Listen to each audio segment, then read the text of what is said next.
Esto ya está grabando. Listo, muchachos. Entonces estábamos en el inicio del tracto respiratorio. Eh, Les mostraba inicialmente esta gráfica de Borón, la cual pues me parece muy importante y también interesante, debido pues a que nos muestran todos los componentes que están involucrados en efectuar pues todo este fisiología del tracto respiratorio. Eh, Hablábamos que había un control neurológico, ¿sí? En el cual está involucrado algo, el procesamiento en la corteza cerebral, pero también una porción muy importante va a ser el tronco del encéfalo, porque en el tronco del encéfalo, en especial en el bulbo raquídeo, vamos a tener eh, un grupo de neuronas muy importantes, como son los patrones de generadores, que van a llevar pues a cabo todo ese patrón de la frecuencia cardíaca, de la frecuencia respiratoria. Recuerden que la frecuencia respiratoria es una respiración pues obviamente tranquila, involuntaria, y nosotros no damos la orden en el momento en que vamos a respirar, sino es también involuntaria, es tranquila, es pacífica, ¿sí? Y sencillamente lo van a dar pues diferentes eh, estímulos, como teníamos los quimiorreceptores, que los tenemos en la aorta y en la carótida, en la cual pues vamos a sensar los niveles de oxígeno, los niveles de CO2, el pH, recordando que el pH está muy relacionado con esa cantidad también de CO2, con esa regulación también respiratoria. Hablábamos del equilibrio ácido básico, en el cual pues teníamos componentes importantes como el componente respiratorio, ¿sí? El cual nos va a eliminar ese aumento de CO2. Y recordábamos la clase pasada también cómo es el transporte de CO2. Recuerden que el CCO2 veíamos que interactuaba dentro del glóbulo rojo mediante una enzima, que es la anhidrasa carbónica, y que esta pues disociaba ese CO2 y el agua en ácido carbónico, que finalmente se disocia entonces en bicarbonato y en el ion hidrógeno. El bicarbonato obviamente va a salir del glóbulo rojo al plasma, y el hidrogenión va a ser va a ser el que va a relacionarse o va a ser captado por la hemoglobina, ¿no? Em, y esa es pues una de las formas más importantes de ese transporte de CO2 en el glóbulo rojo, que finalmente al aumentar su concentración va a estar directamente relacionada con el aumento del ion hidrógeno. ¿Sí? Al generar ese tipo de reacciones va a estar relacionada. Por lo tanto, si aumenta el CO2, va a haber también un aumento en el pH sanguíneo. Recordemos que el pH más o menos venoso y arterial puede oscilar entre 7,35 a 7,3 más o menos, varía. No es mucho la variación entre la arterial y la venosa, más o menos tiene una variación. Obviamente que sí hay unos niveles que son muy importantes y que son compatibles con la vida, y hay otros que no. Por ejemplo, si un pH llega por debajo de 6,8, probablemente ya no sea compatible con la vida. Entonces es muy importante esa regulación del tracto respiratorio para el control del pH sanguíneo, y que también va a estimular entonces esa frecuencia respiratoria. Yo les mencionaba la vez pasada que si veíamos a un perrito jadear constantemente no era normal. Obviamente que ellos termorregulan mediante el jadeo, pero ese jadeo va a eliminar una cantidad de CO2 y puede generar entonces no acidosis, sino alcalosis. Así como hay acidosis, también hay alcalosis que pueden ser de origen respiratorio, ¿sí? Y eso lo vamos a ver más adelante cuando veamos el método de Henderson y Hasselbalch, en donde ellos evalúan prácticamente los componentes que pueden variar el pH. Uno de ellos, pues la cantidad de CO2, recordemos que el CO2 es un ácido volátil y el otro es la cantidad de bicarbonato, ¿sí? Entonces, el componente del CO2 lo maneja el tracto o el sistema respiratorio y el componente del bicarbonato lo va a manejar entonces el riñón.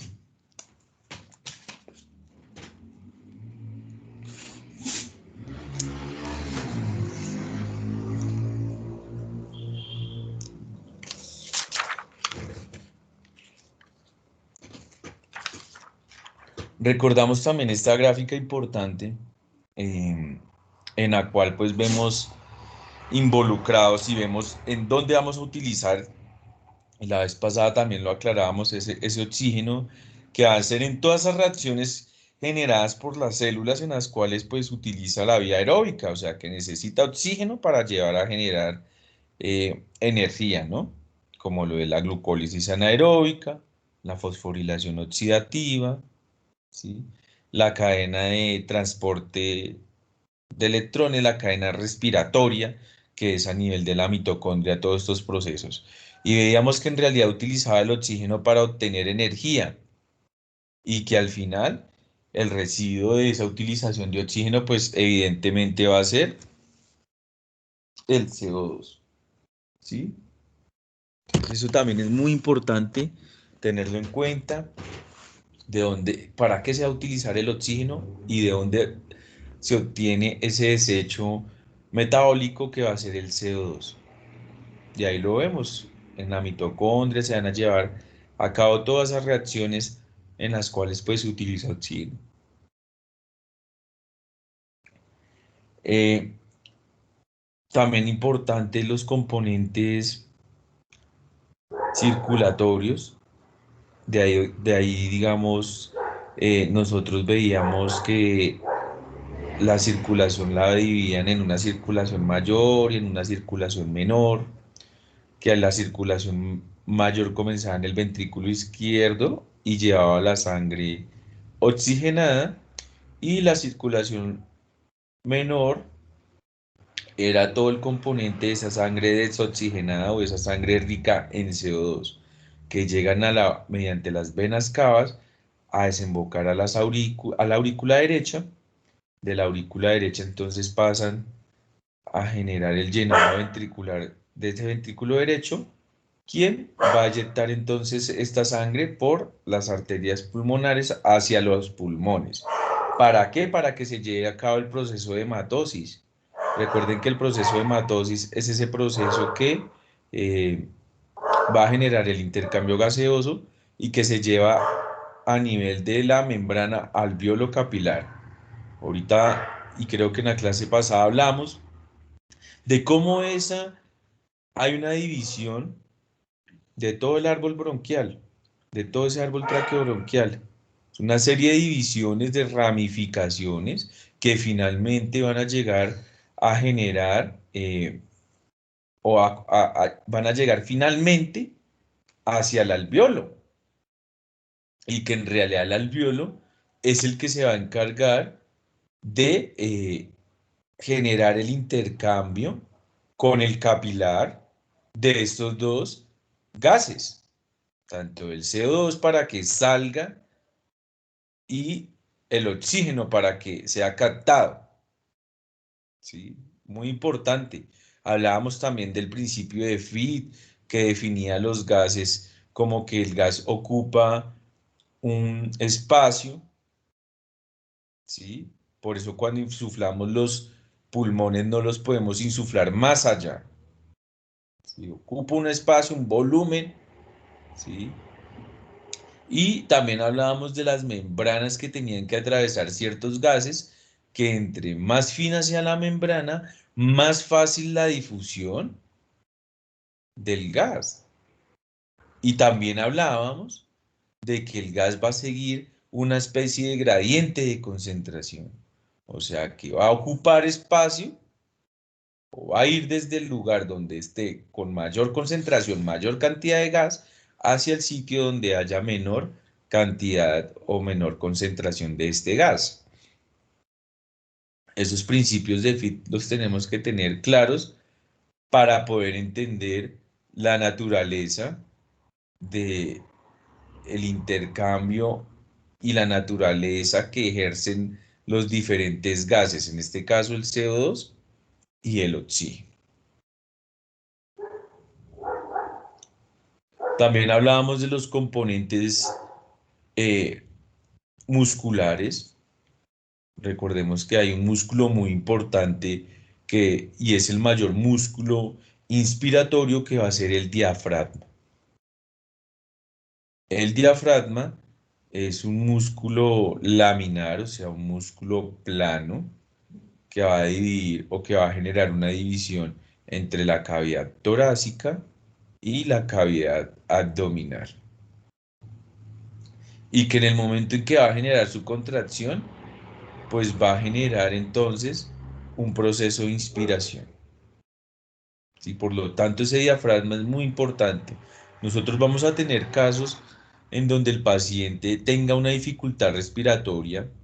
Recuerde que es muy frecuente los accidentes de tipo automovilístico, o sea, junto con los animalitos, en el cual puede haber una ruptura de ese diafragma y pues que va a llegar el paciente con dificultad respiratoria, ¿sí? Porque se va a perder esa permeabilidad que había, esa división que genera ese diafragma, y va a pasar entonces algunas vísceras hacia la cavidad torácica, obviamente que va a ejercer presión mecánica sobre los pulmones, disminuyendo el campo pulmonar, y lo otro que se va a ver afectado, pues o va a generar problemas, es esa ruptura del diafragma, que va a permitir entonces que haya una comunicación prácticamente desde eh, el medio ambiente o desde el abdomen hacia el tórax, ¿sí? Generando pues problemas respiratorios, disminuyendo toda esta capacidad y este volumen pulmonar, y disminuyendo pues obviamente el espacio pulmonar. Muy frecuente.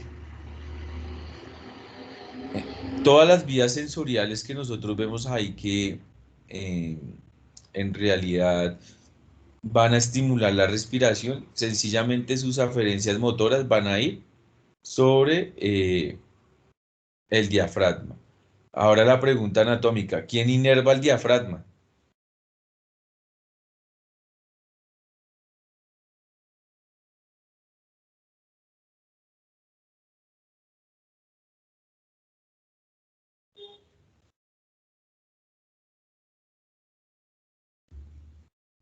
Muchachos, ¿me escuchan o no? Por el Nervio vago. nervio frénico, El nervio frénico. El nervio frénico inerva el diafragma. Es muy importante este nervio frénico. En los cachorros, cuando el nervio frénico bota impulsos, porque aún no está tan maduro como en un paciente adulto, va a generar el reflejo del hipo. ¿Sí? Entonces esa contracción del diafragma es la que va a generar el reflejo del hipo.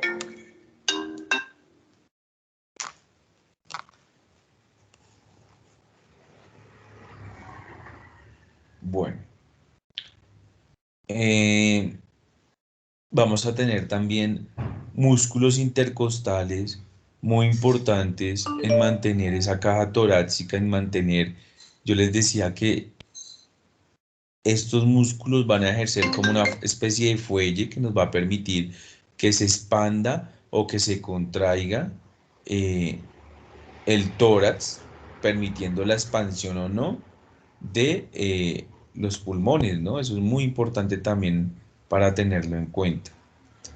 No es rígido completamente, porque si fuera rígido, pues sencillamente no se puede expandir el pulmón. Entonces, si hay unas estructuras como por ejemplo, yo les mencionaba las capas que cubrían el pulmón, que es la pleura, que tienen íntimo contacto con la porción interna de estos músculos intercostales y que al momento de que nos permita expandir la caja torácica, pues va a permitir expandir también entonces el pulmón. Que afecciones en estos músculos intercostales, en estas costillas, nos pueden generar entonces problemas en la respiración, problemas de dificultad respiratoria. Y también lo vamos a ver frecuente en nuestros pacientes. Una pérdida de la integridad de esta caja torácica nos va a generar sencillamente un neumotórax, que es el paso de aire atmosférico hacia el interior del tórax, generando pues alteraciones en este tipo de presiones intratorácicas. Nosotros vamos a ver que van a haber unas leyes de la biofísica que también van a permitir que se genere el proceso de respiración, ¿sí? Por ejemplo, digamos, vamos a ver la presión intrapleural, la presión pulmonar, la presión alveolar, son diferentes, la presión atmosférica, todas estas diferentes presiones van a generar modificaciones en el patrón y en la respiración. ¿Sí? Entonces, si hay una rotura, si hay una lesión sobre esa caja torácica, que puede inclusive no solamente involucrar las costillas, hay veces hay fractura de costillas, sino sencillamente los músculos intercostales, pues van a generar entonces problemas a nivel de la respiración debido a una alteración en las diferentes presiones. Y vamos a ver que si se modifica alguna de las presiones, pues se va a ver modificado entonces el patrón y se va a ver una dificultad respiratoria. Una dificultad respiratoria se va a nombrar entonces, muchacho, disnea.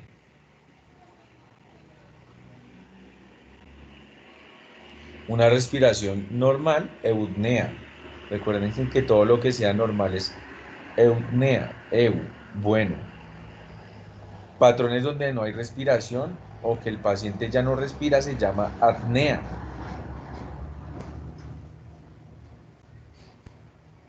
En cuanto al aumento de la frecuencia cardíaca, entonces lo vamos a llamar taquipnea, y una disminución en la frecuencia respiratoria le vamos a llamar bradipnea.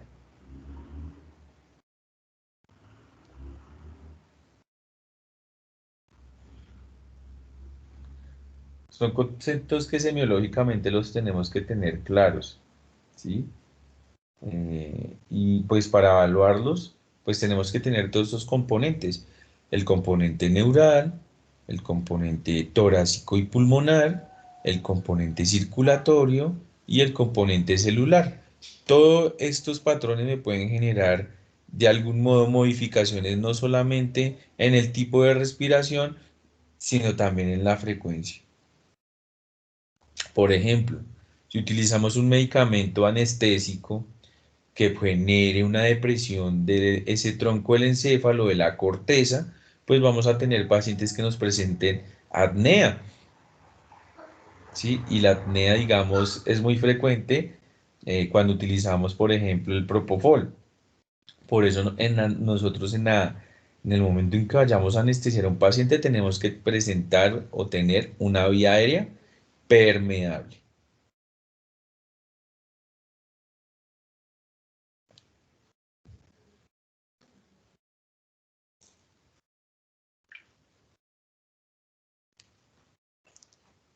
Bueno, hasta acá alguna pregunta, muchachos. Obviamente que estas primeras clases de fisio de la respiratoria son introductoras, ¿no? Son generales. Preguntas.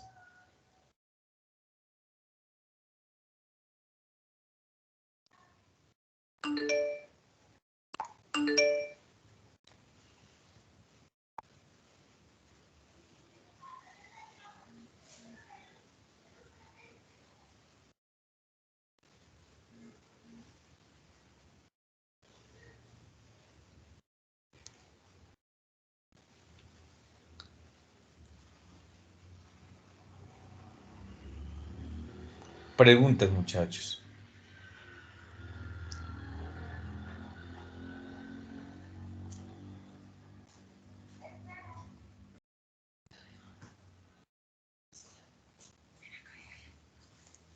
Profe, ¿me puede repetir los términos, por favor?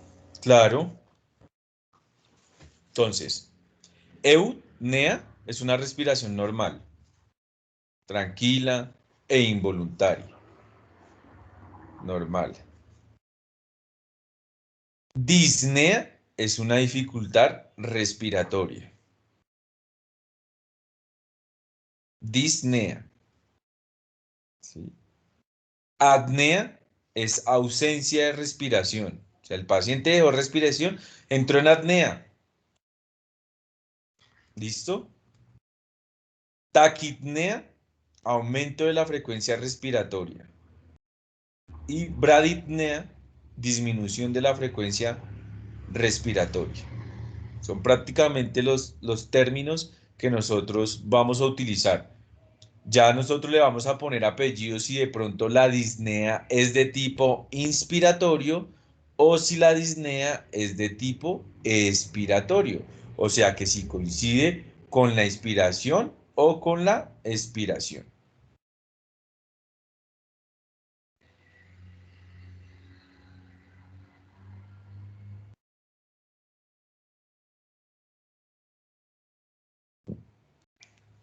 Profe, qué pena. ¿Cuál es la disminución de frecuencia respiratoria?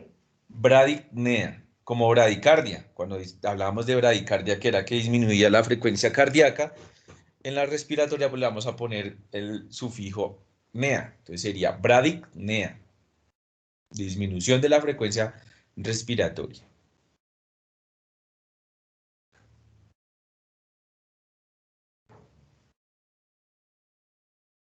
Gracias, profe.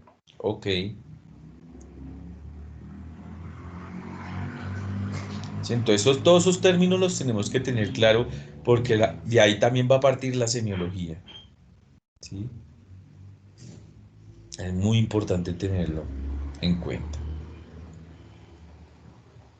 Y que como les digo, todos esos tipos de patrones, todos esos tipos de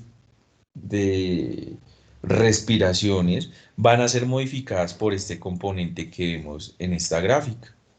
Un componente atmosférico, por ejemplo, si estamos nosotros sobre el nivel del mar y subimos a una altura como Bogotá, pues vamos a ver que la presión atmosférica disminuye y si disminuye la presión atmosférica tiende a estar emparejada con la presión intratorácica y esa disminución de diferencias entre las dos presiones van a generar problemas eh, en la entrada del oxígeno y en la entrada del intercambio gaseoso, ¿sí? Porque recuerden que nosotros respiramos es por diferencias de presiones.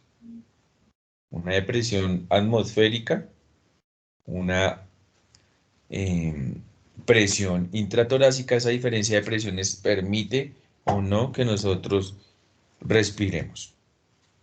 Entonces, por eso cuando los jugadores van a La Paz a jugar la selección, por lo general en La Paz pierden.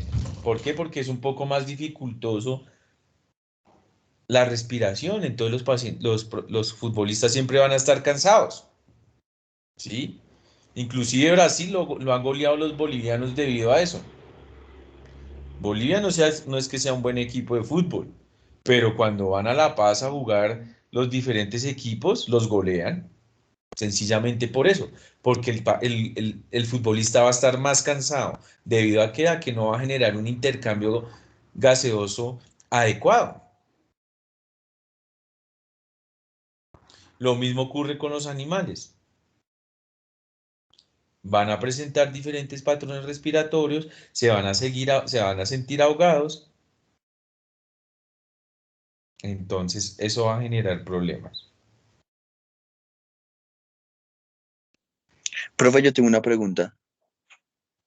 Dime, Digamos, en el caso de, digamos, de una neumonía, de una bronquitis o de un moquillo, yo he visto que algunos perros como que generan secreción ocular y los ojos como que se le nublan. Sí, y los entrecierran mucho. ¿Eso por qué pasa, profe? porque hay una comunicación entre el tracto respiratorio y esa porción del sistema ocular, de esa conjuntiva, ¿sí? Entonces, siempre que hay una enfermedad infecciosa, va a contaminar también la conjuntiva. Recuérdate que la conjuntiva lo, se puede, digamos, comunicar mediante el conducto nasolagrimal o sencillamente por la ubicación de la órbita ocular, que es el hueso donde está el ojo y toda la conjuntiva, pues por su cercanía a toda esa cavidad nasal y todo eso, pues va a permitir que fácilmente se contamine. Entonces, sí, Kevin, una, eh, siempre que hay un proceso infeccioso a nivel del tracto respiratorio, lo más probable es que esté involucrado también todo lo que tiene que ver con la conjuntiva y el sistema conjuntival. Siempre se va a ver Listo, profe, contaminado. gracias. Siempre. Entonces, es una... Inclusive nosotros podemos ver que no tenga secreción nasal, pero que sí tenga una secreción ocular. Ya pensamos en que hay, además de una conjuntivitis bacteriana, puede estar involucrado el sistema respiratorio, una contaminación probablemente en esa cavidad nasal que va a permitir también pues que se contamine toda esta conjuntiva. Entonces, sí, señor, siempre va a pasar eso. Ahí nos toca trabajar los dos sistemas, las dos porciones involucradas. Hay veces que no solamente es con el antibiótico que podemos sacar al paciente, sino sencillamente nos toca administrarle de pronto algunas gotas o algún colirio con antibiótico con el fin de que pues no lesionemos también la conjuntiva. ¿Por qué? Porque esa eh, infección de esa conjuntiva ocular, pues puede permitir que también haya una infección sobre la córnea. Y si hay infección sobre la córnea, va a generar una úlcera corneal y el paciente puede perder el ojo.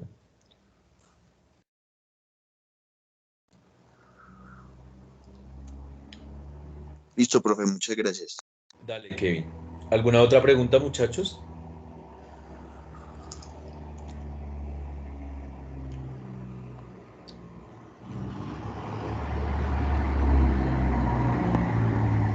La otra semana no se les olvide que es Semana Santa, muchachos.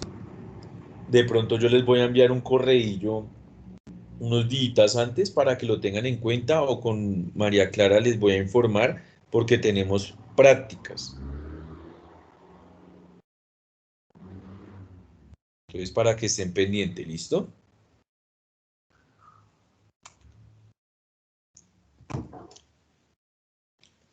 ¿Alguna otra pregunta, muchachos, por favor? Recuerden que aquí también estamos para responder todas esas preguntas. Digamos, me gustan las intervenciones de Kevin. De pronto él ahorita tiene, eh,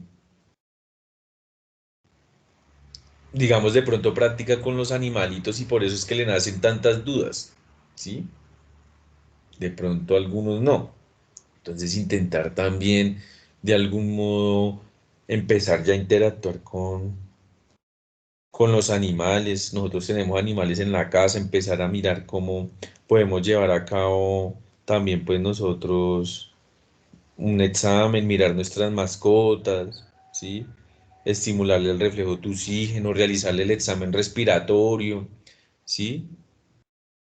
Digamos que comienza con la nariz, con todo eso que yo les estoy explicando, la secreción nasal, si hay estenosis de las narinas, o sea que el orificio nasal o la ventana nasal nace pegada, por ejemplo, en los braquicefálicos, ¿sí?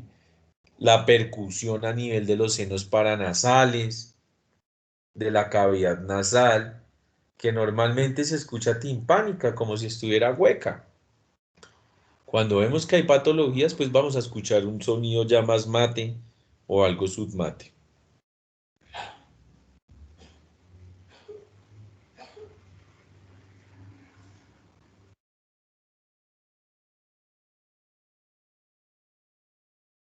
Bueno.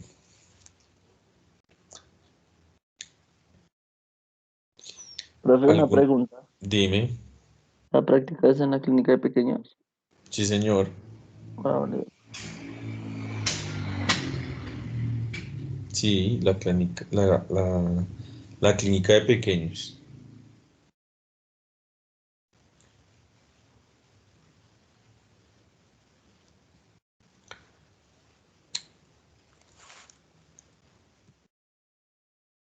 Bueno, y hablábamos que el tracto respiratorio lo podíamos dividir en el anterior, que constaba entonces de la nariz, de la faringe, de la laringe y el tracto respiratorio posterior, que va a estar constituido entonces por la tráquea, los bronquios y los pulmones. Tenemos la nariz, que esa nariz tiene es una característica importante y es que su mayoría va a estar siempre húmeda, mostrando de algún modo el grado de hidratación del paciente. También vamos a ver que hay patologías que generan hiperkeratosis, que van a generar problemas en ese tipo de mucosa que tenemos entonces en la nariz, ¿sí? Como por ejemplo secuelas del moquillo, ¿sí? Como por ejemplo pacientes que sufren de dermatitis solares, van a generar problemas sobre ese tabique, sobre esa nariz, ¿sí? Sobre ese tipo de mucosa que se presenta. Sí, entonces muy importante tenerlos. El surco subnasal, que es la lineecita que va a dividir pues las dos porciones, ¿sí? Y hay perros que sencillamente, como les digo, nacen con una estenosis de la nariz, como por ejemplo los braquicefálicos, ¿sí? Como por ejemplo el pug, el bulldog. Estos perritos nacen con esa nariz cerrada. Como nacen con esa nariz cerrada, pues lo más probable es que vayan a presentar problemas en el momento de la entrada. Recuerden que la nariz va a permitir tanto la entrada como la salida del CO2 y de oxígeno, ¿no?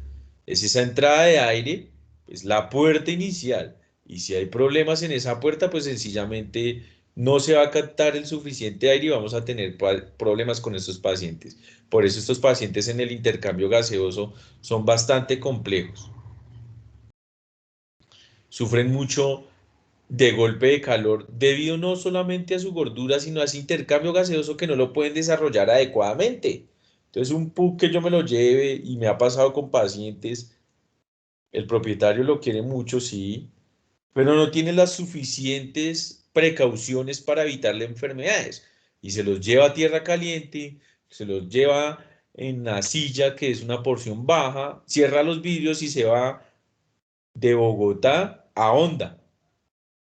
Pues obviamente que el intercambio gaseoso se va a dificultar en este paciente y se les va a choquear y se va a morir.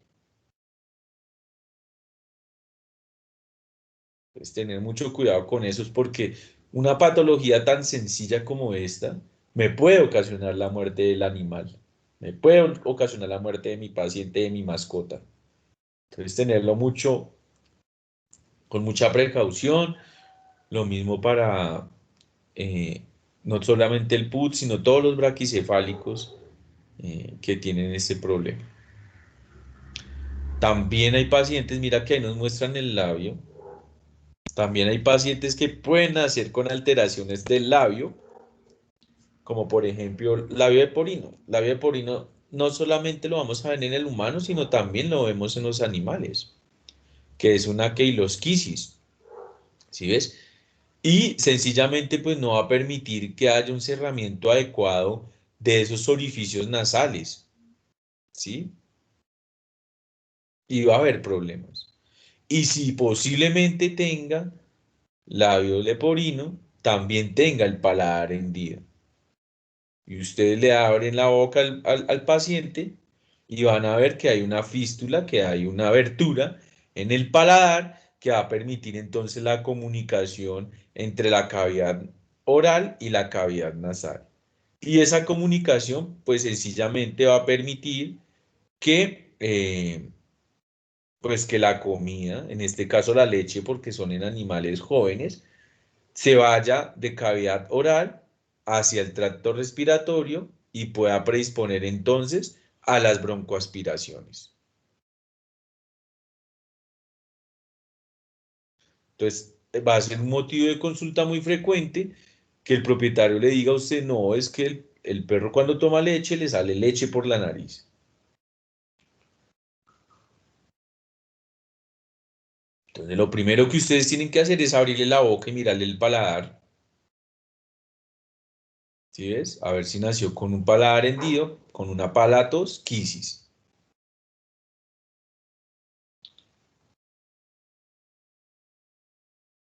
Lo mismo ese paladar en el gato, vamos a tenerlo en cuenta, porque recuerden que al gato les da el síndrome del gato volador. Y el síndrome del gato volador es que el gato se obsesiona tanto con el ambiente, son gatos que están aburridos y siempre están mirando hacia la calle, y en el momento en que el propietario se descuida, abre una ventana, se botó.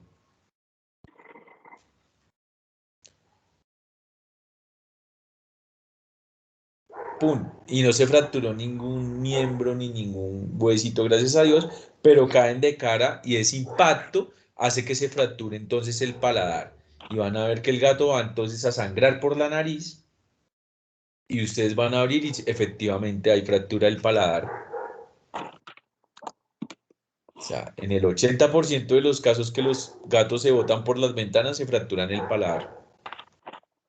Entonces tenerlo en cuenta también esa fractura del paladar en el síndrome del gato volador. Profe, hay una pregunta con ese síndrome. ¿Uno cómo hace para identificar que el gato lo tiene? Son gatos que son de apartamento, son gatos que están aburridos y que constantemente entonces están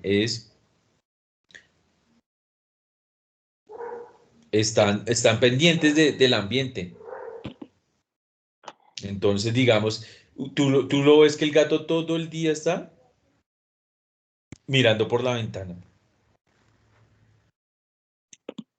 Entonces, él lo que está pensando en realidad es el momento en que se va a lanzar. Entonces, tú le abres la ventana y ¡pum! Se te botó de una. Entonces, son gatos que, recuerden que ellos tienen unos comportamientos obsesivos compulsivos. Él no va a estar golpeando la ventana como tal, pero sí se va a quedar quieto observando la ventana por horas. Y ese es su hobby, mirar hacia la calle. Y como ve que hay pajaritos, ¿sí? Como ve que ahí hay vida, pues aún más se va a obsesionar. Entonces se obsesionan. Son gatos que se la pasan, Diego, todo el día observando la ventana y que no se mueven. Así usted los llame, el gato va a preferir estar en la ventana. Entonces hay que evitar eso. Hay que evitar eso porque se te bota. O sea, eso es frecuente, frecuente, frecuente, este síndrome del gato volador. Y pues lo más sencillo es esta fractura del paladar que te digo, pero hay veces que llega con fractura de múltiples huesos, hay con ruptura vesical, con lesión en la columna, y la mayoría coincide con esa fractura del paladar. Genera una fístula, en algunas ocasiones es tan grande que hay que operar, pero si no es tan grande, pues puede pasar con, con limpiezas, con antisépticos, obviamente que hay que dar antibióticos y pues cicatrizar rápido, pero si no nos toca operar. Entonces tener en cuenta eso, distraer al gato, jugar con el gato de otra forma y evitar que él tenga ese pensamiento. ¿Sí es? Va a tener ese pensamiento de tirarse por la ventana. No, no con el ánimo de suicidarse como en el humano, sino con el ámbito de descubrir. No sabe, él no sabe, pero ve pajaritos que llegan a la ventana. Pues él dice, no, sencillamente aquí yo también puedo salir y hacer lo mismo y cazar. Y mentiras, porque se botan y sencillamente solo está el borde de la ventana en los apartamentos. No hay como una saliente o algo así, sino solamente el bordecito de la ventana. Y intentando buscar ese borde se va.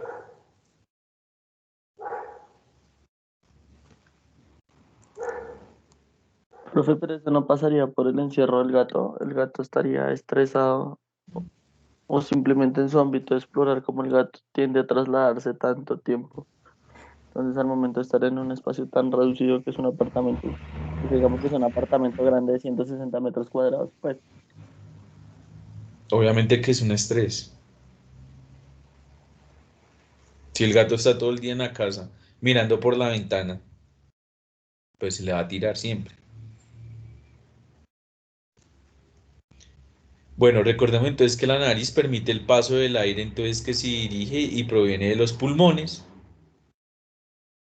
Recordemos, les mencionaba que filtraba las impurezas, también es un filtro, no va a dejar pasar cualquier partícula. Por eso cuando nosotros, eh, no sé, estamos en contacto con un ambiente en el cual hay polvo, arena, pues nos dan ganas de estornudar. Humidifica el aire, importante. También hablábamos de los senos paranasales, que pues son espacios de aire recubiertos por epitelio también respiratorio, que drenan en la cavidad oral, nasal y que toman los nombres de los huesos del cráneo donde se localizan. Vamos a tener los senos paranasales frontales, los maxilares, los palatinos y los esfenoidales.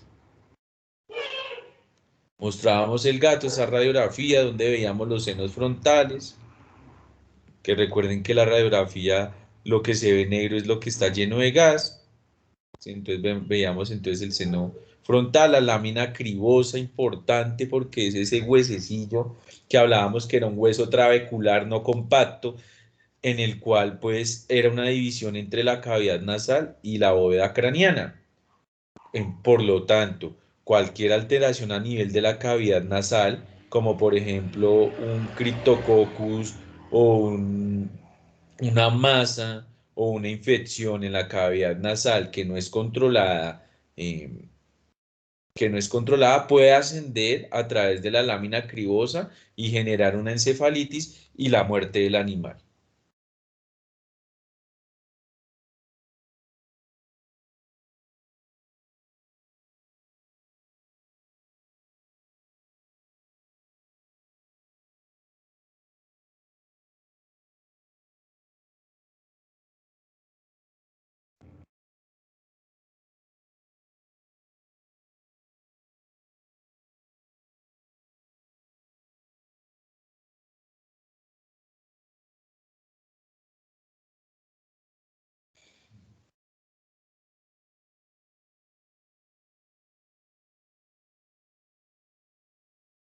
Entonces, tener en cuenta esa lámina cribosa, ese huesecillo que es tan importante.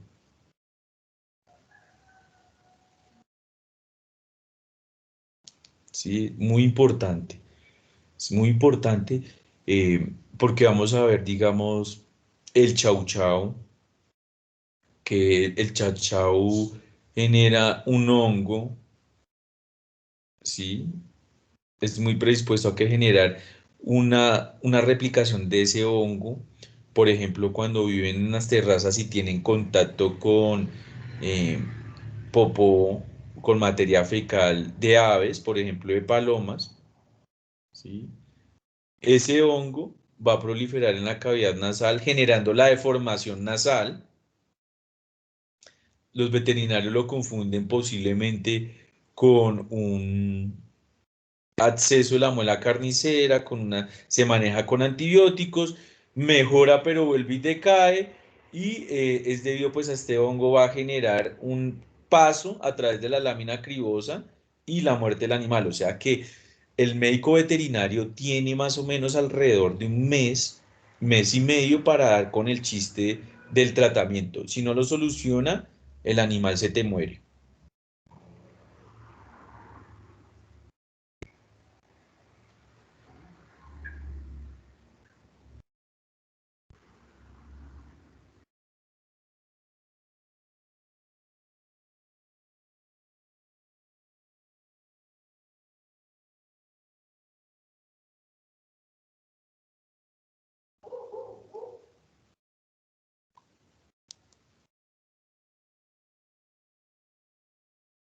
recordemos, muchachos, y ya también esos huesos que conforman la epiglotis, todo ese canal que va a permitir el paso hacia la laringe, nosotros los vamos a ver cómo ese paladar blando, que es un poco más largo, va a llegar hacia la epiglotis cuando nosotros vayamos, muy importante, bueno, de pronto no sea en esta práctica que lo realicemos, pero sí en las prácticas de pronto de anestesia o cirugía, ¿cómo vamos a poner una sonda endotraqueal? Porque recuerden que uno de los pirámides o de los primeros conceptos que tenemos o de las primeras actividades que debemos tener en cuenta al momento de someter a un paciente anestésico o a la anestesia es la intubación. ¿Sí? Entonces vamos a ver cómo nosotros tenemos que alzar el paladar blando, mirar, ubicar el canal epiglótico y introducir la sonda por esta epiglotis para finalmente pues tener la vía aérea permeable. ¿Por qué? Porque como les hablaba en un inicio, hay varias enfermedades o hay varios, en el caso de la anestesia, varios anestésicos que me van a ir a generar una depresión cardiorrespiratoria. Y si yo no tengo una vía permeable, pues ¿cómo voy a generar una reanimación a un paciente? Si el paciente me deja respirar y no lo tengo intubado, pues no le puedo colocar un ambú, no le puedo colocar un respirador para pues poder mantener la vía o el patrón respiratorio adecuado. ¿Sí? Entonces eso es muy importante también tenerlo en cuenta. Todos esos componentes respiratorios, eh, esa permeabilidad, esa entrada y salida de aire que tengo que tenerla completa, porque hay veces que el paciente me vomita y si me vomita me broncoaspira o no me va a dejar pasar el aire hacia el tracto respiratorio. Entonces, la permeabilidad de ese tracto respiratorio es uno de los pirámides o una de las claves importantes en el momento de la anestesia. ¿Sí? Tenerlo en cuenta, de pronto más adelante cuando ustedes tengan su práctica en anestesia, van a ver entonces cómo se intuba un paciente, cuáles son los diferentes tamaños de sonda que hay, ¿sí? No me puede quedar bailando la sonda. Y cómo la vía aérea siempre va a ser parte importante de los ABC de urgencia, ¿sí? Entonces, la vía aérea permeable es es la porción A del ABC de urgencia. Airway, mantener esa vía aérea permeable. Entonces, siempre van a ver ustedes que los anestesiólogos van a intubar a esos pacientes. Si no lo intubamos, corremos el riesgo de un problema durante la anestesia. Y eso es lo que pasa también en el humano. Problemas en la intubación generan una disminución en la captación de oxígeno y es lo que vamos a llamar que no le llegó suficiente oxígeno al cerebro y el paciente no volvió a despertar o que presentó secuelas posanestésicas. ¿Sí? Entonces, es muy importante siempre mantener eso, muchachos. Se los digo por si van a ser anestesiólogos.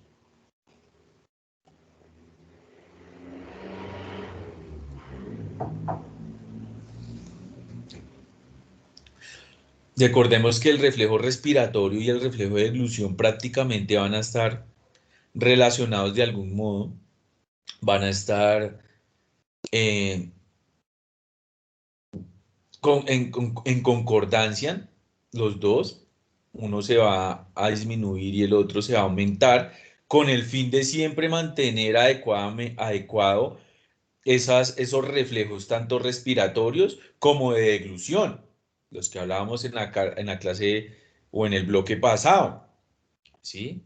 Cómo todo el reflejo de deglución va a proteger para que no se vaya el alimento por la vía aérea y cómo el reflejo respiratorio va a permitir que el aire fluya a través de todo este componente faringo-laringo para que finalmente pase a la tráquea. Si no hay una adecuada concordancia y sincronización de todos estos reflejos, sencillamente el paciente me broncoaspira. ¿Cuándo me va a broncoaspirar el paciente? Pues pacientes que tengan alteraciones en la conciencia, pacientes que estén sometidos o que salgan de un procedimiento anestésico, pacientes que tengan problemas de estuporosos, vengan estuporosos, semicomatosos o comatosos, van a tener problema. Por lo tanto, esos pacientes yo no les puedo suministrar. Hay gente que no, que el perrito les da con una jeringuita que se desmayó, sufrió un síncope o una convulsión y la respuesta del propietario es siempre darle agua. En ese momento no se debe dar agua, muchachos, porque no hay una suficiente coordinación y sincronización de este tipo de reflejos y lo que voy a hacer es que voy a broncoaspirar al animal y es más fatal que el paciente me lo broncoaspire el propietario digamos eh, que digamos genere este tipo de problema.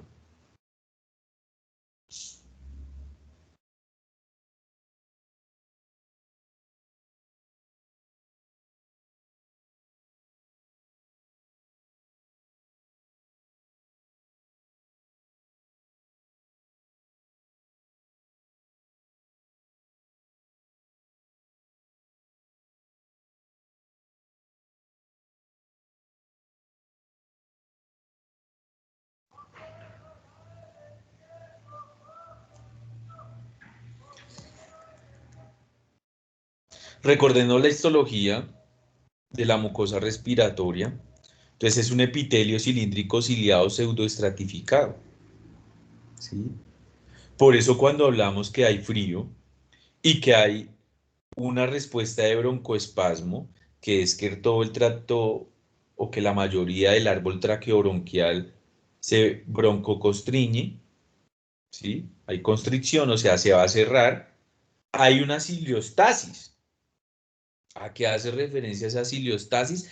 A la parálisis de los cilios o de los pelitos, yo les digo a los propietarios, de la tráquea, que normalmente se están moviendo porque es un mecanismo de defensa. Y en el momento en que se paralizan esos cilios, pues permite la proliferación de bacterias de la tráquea. Y si permite la proliferación de las bacterias de la tráquea, va a permitir la proliferación, entonces, de las bacterias y la traqueitis. ¿Sí? Ese es uno de los orígenes de la tos de las perreras, muchachos. ¿Sí? El frío. ¿Por qué? Porque produce una ciliostasis, una parálisis de los cilios de la tráquea.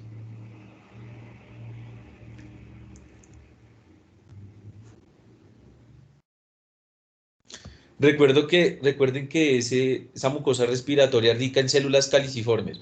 ¿Cuáles son las células caliciformes?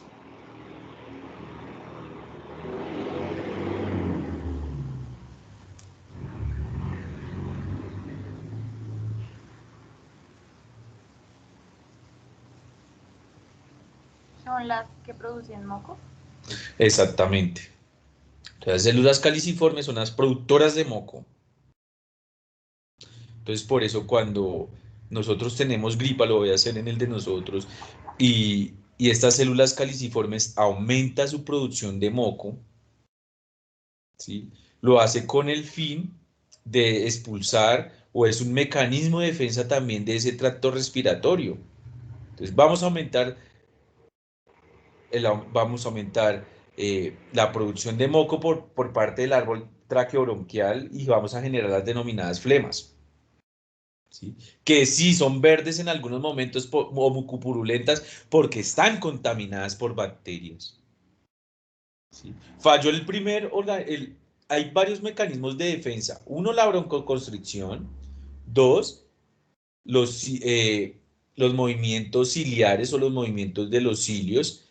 Tres, la producción de moco. ¿Sí? Y si vemos que en los pacientes también aumenta esa producción de moco, recuerden que ellos no tienen la capacidad de escupir como nosotros, que tenemos una gran cantidad de flemas y escupimos, ¿verdad? No, ellos se las van a tragar, ellos se las van a comer, ¿sí? Porque no pueden escupir. Y al momento de tragársela nuevamente, perdónenme en el término, pero es para que me entiendan, de tragársela entonces todo ese moco que están produciendo por la vía respiratoria y pase al tracto digestivo, ¿ustedes qué piensan que va a pasar en el paciente? Si es rica en moco, ¿qué pasa a nivel gastrointestinal?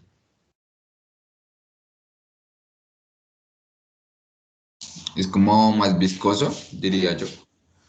Sí, Como pero ¿qué pasa? ¿Qué va a estimular? ¿Qué va a estimular?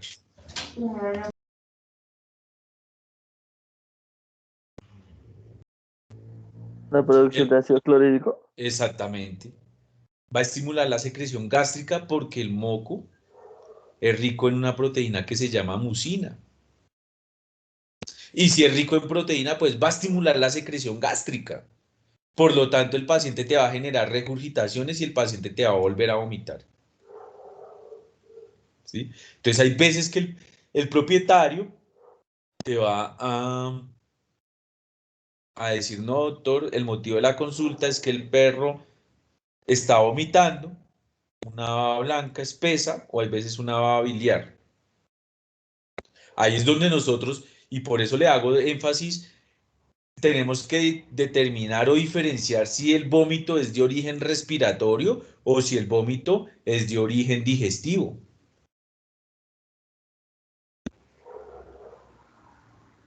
¿Sí ves? Porque ese posible vómito sea de origen respiratorio, sea que el paciente sí está eliminando el moco, pero como definitivamente no lo comen, pues va a llegar al estómago, se lo comen, perdón, va a llegar al estómago, va a liberar la secreción gástrica, va a estimular toda esa secreción. Como no hay alimento, pues esa acidez estomacal sencillamente me va a hacer que el paciente vomite. ¿Sí ves? Hay veces la descarga es tan fuerte que sí, me lo descarga con, con, con vómito bilioso.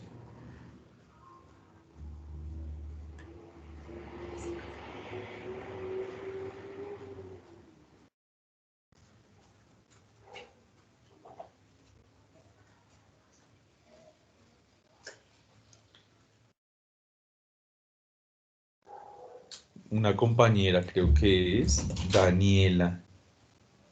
Hola, profe. No me deja conectar a la clase. Me pasó un incidente y perdí el audio del computador y no me deja conectar de otra forma ya que no recibe la contraseña.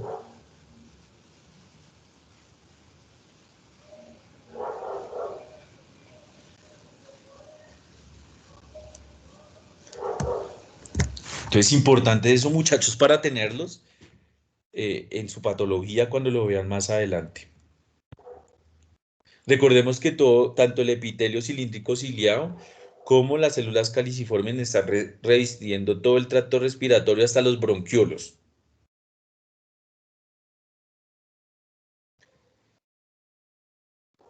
Faringe.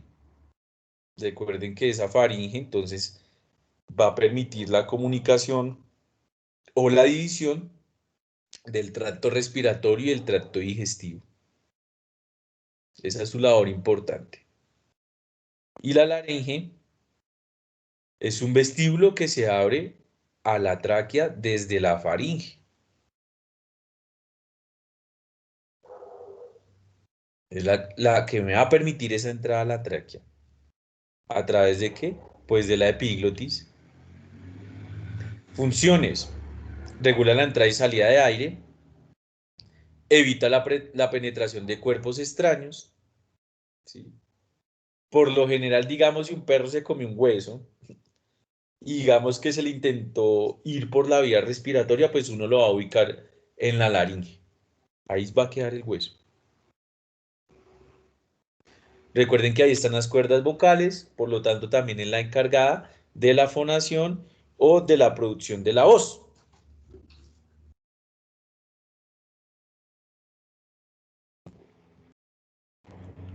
Esta imagen que es de la fisiología respiratoria de West, me gusta mucho porque muestra cómo es toda esa arborización, toda esa división que ocurre en el árbol traqueobronquial. Va a comenzar por la tráquea. Recuerden los bronquios, los bronquios primitivos. Cada uno se va a dividir hacia los diferentes hemitórax. Y vamos a ver entonces que a través de eso pues se van a generar una serie de bronquiolos, ¿sí? Y ahorita vamos a ver cómo esos bronquiolos son diferentes, van a ir, digamos, dependiendo del sitio de los lóbulos pulmonares donde lleguen, de los segmentos de ese lóbulo, ¿sí?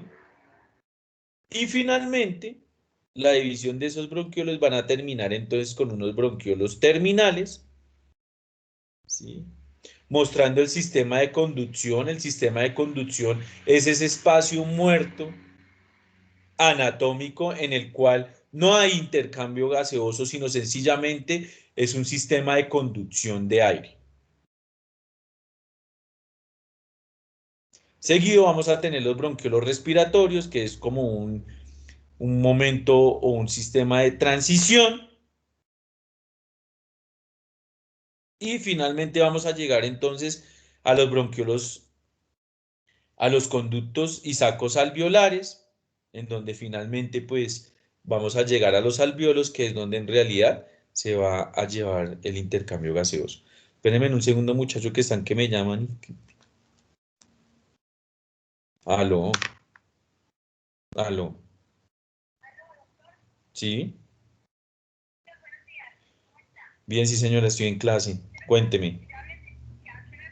Más tarde es que estoy en clase y no tengo internet en la veterinario. No, no.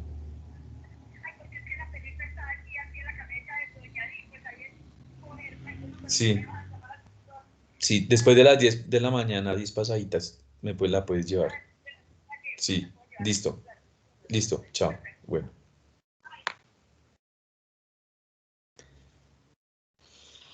entonces todo este sistema de arborización es muy importante y ustedes los tienen que tener en cuenta, muchachos. Yo les decía que era como una especie de racimo de uvas, por decirlo así vulgarmente, eh, en donde pues se va a llevar toda esta arborización, toda esta ramificación, ¿sí?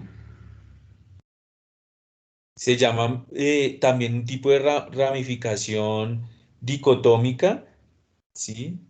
Que es irregular, ¿sí? Lo importante es llegar a cubrir y finalmente llegar a generar pues contacto con los alvéolos, ¿no?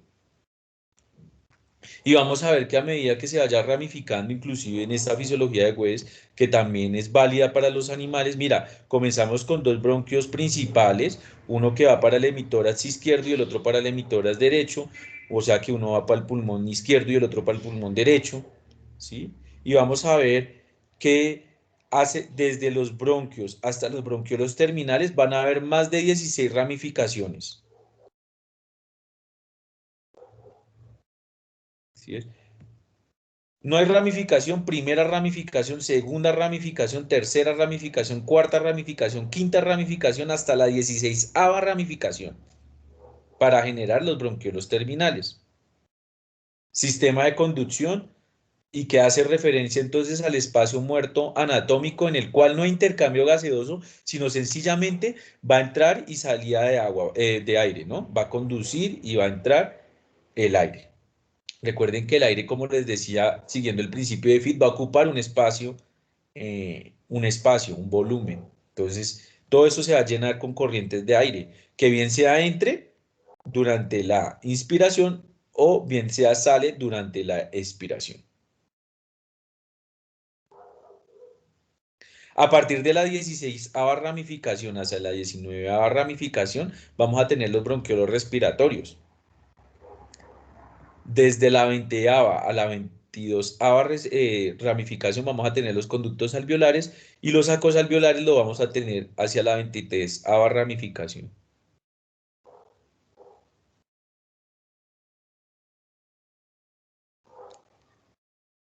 el espacio muerto fisiológico va a comenzar desde esos bronquiolos respiratorios en los cuales ya no hay tanto cartílago y esa es una de las características que a medida de que se vaya ramificando todo este árbol traqueobronquial se va perdiendo el cartílago.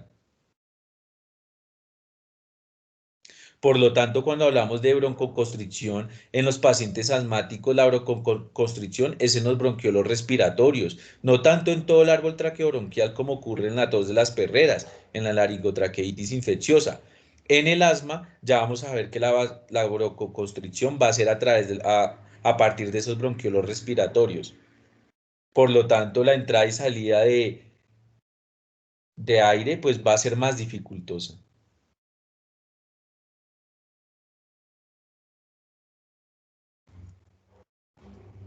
Recordemos entonces que la tráquea es un tubo de anillos cartilaginosos.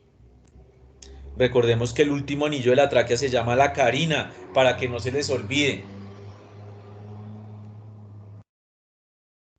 Una de las funciones entonces de la tráquea es la conducción de aire, es un conducto de conducción, y va a tener una división que va a ser entonces en los dos bronquios principales, bronquios secundarios, bronquios terciarios, bronquiolos, conductos alveolares, sacos alveolares y alveolos. A partir de esa tráquea se van a generar entonces por dicotomía, que son como multiplicaciones de división, de ramificaciones, todo este tipo de ramificaciones. Hay hasta 23 ramificaciones hasta llegar a los sacos alveolares.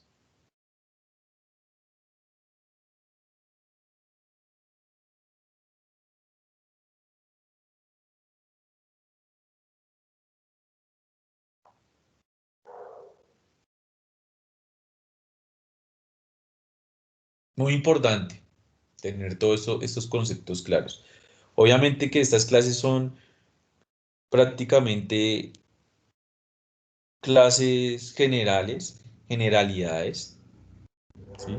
Pero yo ya los voy involucrando un poco, tanto a la clínica como a los procesos fisiológicos relevantes o de gran importancia al momento de hablar de entonces de este sistema, de este tracto respiratorio. Preguntas.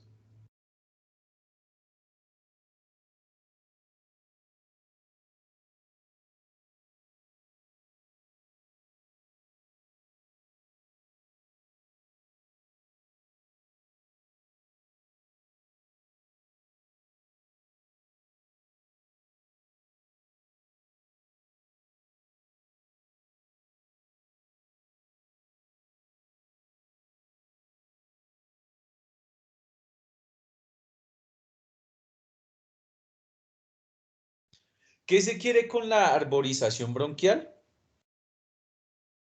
Recordemos entonces que los anillos cartilaginosos se hacen irregulares y desaparecen en los pequeños bronquiolos. Por lo tanto, los conductos y sacos alveolares y los alveolos están formados por un epitelio escamoso simple que es importante. ¿Sí es cómo se va perdiendo el cartílago? Se va perdiendo el cartílago a medida que nos vamos involucrando en la arborización. Y de gran importancia vamos a tener entonces los tipos de células que hay en el parénquima pulmonar, que van a ser los neumocitos. Los neumocitos son las células que hay o que componen el parénquima pulmonar. Y vemos que hay unos neumocitos tipo 1 que van a estar relacionados con el intercambio gaseoso y unos neumocitos tipo 2 que van a estar encargados de la producción de líquido surfactante, que es un líquido que se va a mantener en el alveolo para que el alveolo no se colapse.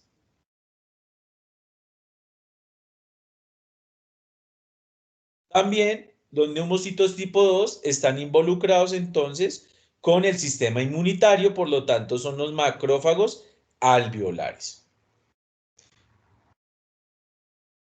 que van a estar interpuestos. Por lo general hay un alveolo y un neumocito.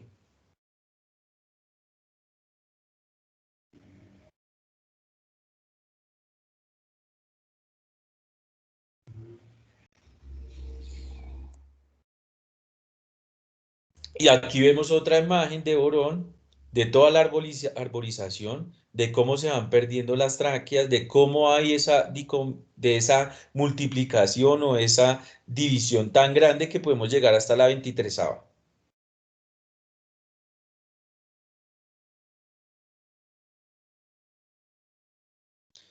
La carencia y la pérdida del cartílago importante, ¿sí? Ya que pues esta es importante en el momento en que hay broncoconstricción, ya que actúa es un epitelio liso, ¿no? O sea, también a nivel de las vías aéreas vamos a encontrar un músculo liso. Un músculo liso también vamos a encontrar en las vías aéreas. Entonces, tenerlo importante porque ahí es donde se produce la broncoconstricción, más en los pacientes asmáticos. Y antes de involucrarnos al pulmón, como tal, pues quería era nombrarle todas esas arborizaciones, el tipo de células que tenemos y si tienen alguna pregunta, muchachos.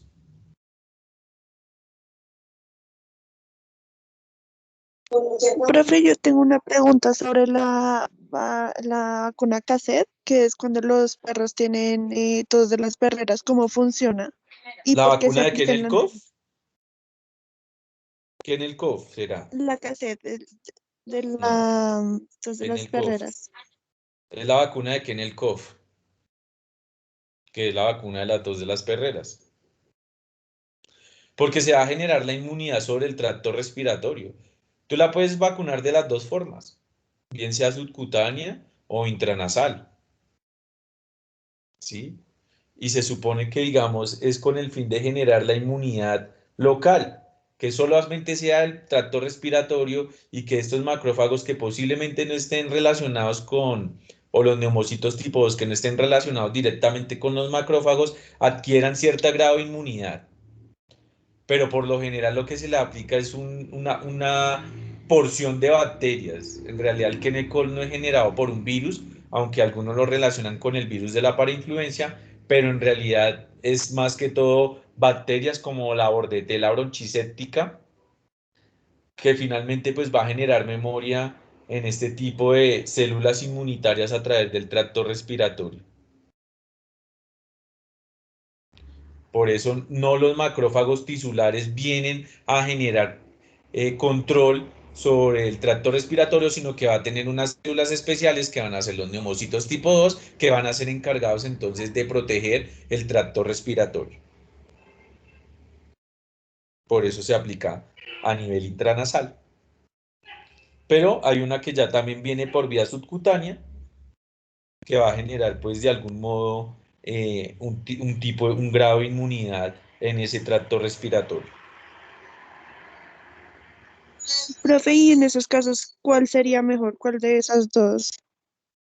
A mí me gusta mucho aplicar la intranasal y me parece que funciona muy bien. Funciona muy bien. Y como nosotros tenemos la que es la Vencomax 8 que vienen todas las vacunas, entonces esa trae para influenza, entonces no me preocupo por la para influenza, porque se la aplicó subcutánea y la intranasal me va a proteger tracto respiratorio. Importante.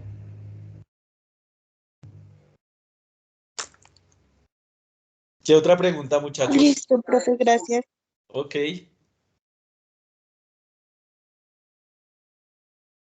Yo tengo una duda, profe. Dime. ¿Qué es la hemiplasia laringe recurrente? Una parálisis. Hemiplagia es una parálisis de la laringe.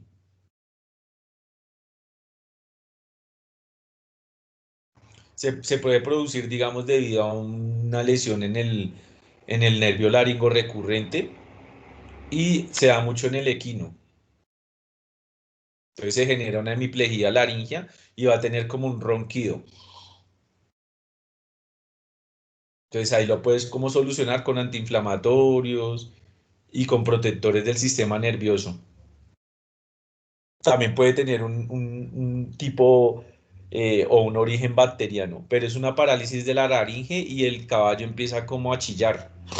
el ronquido, un ronquido, porque la laringe no permite el paso de aire adecuado, sino se paraliza.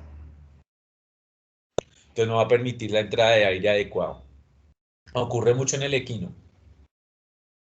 Profe, y en ese caso se le puede aplicar un antiinflamatorio con un antibiótico por si tiene, pues no sé, alguna infección. Ajá, sí, sí, el antiinflamatorio que se utiliza ahí posiblemente sea un glucocorticoide para que nos ayude a desinflamar si es el nervio laringo recurrente y si es, por lo general se puede utilizar, digamos, una penicilina más glucocorticoide.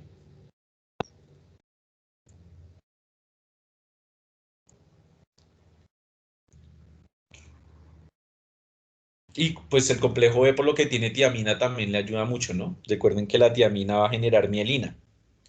Entonces también, digamos, yo siempre coloco complejo B. Muy importante en el equino. En el equino se ve muy frecuentemente y es debido a esa lesión en el nervio laringo recurrente. ¿Qué otra pregunta, muchachos?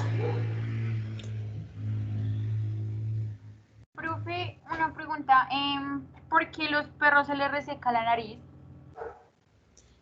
Puede ser por una obstrucción del conducto nasolagrimal o puede ser porque el perro presente estadios febriles y como el estadio febril, o sea, la fiebre o las temperaturas altas, evaporan los líquidos, entonces va a tener la nariz seca. También por grados de deshidratación, o sea, que fiebre, obstrucción del conducto nasolagrimal o deshidratación me pueden secar la nariz de los perritos o de los gatos.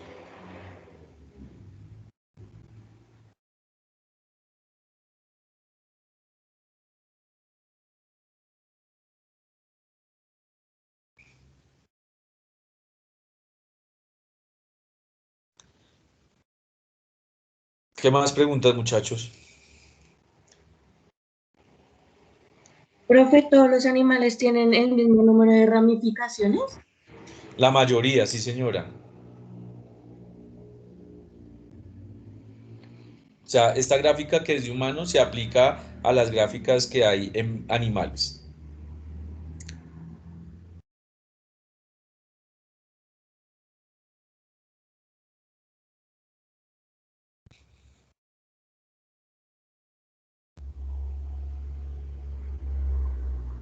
¿Alguna otra pregunta más, muchachos?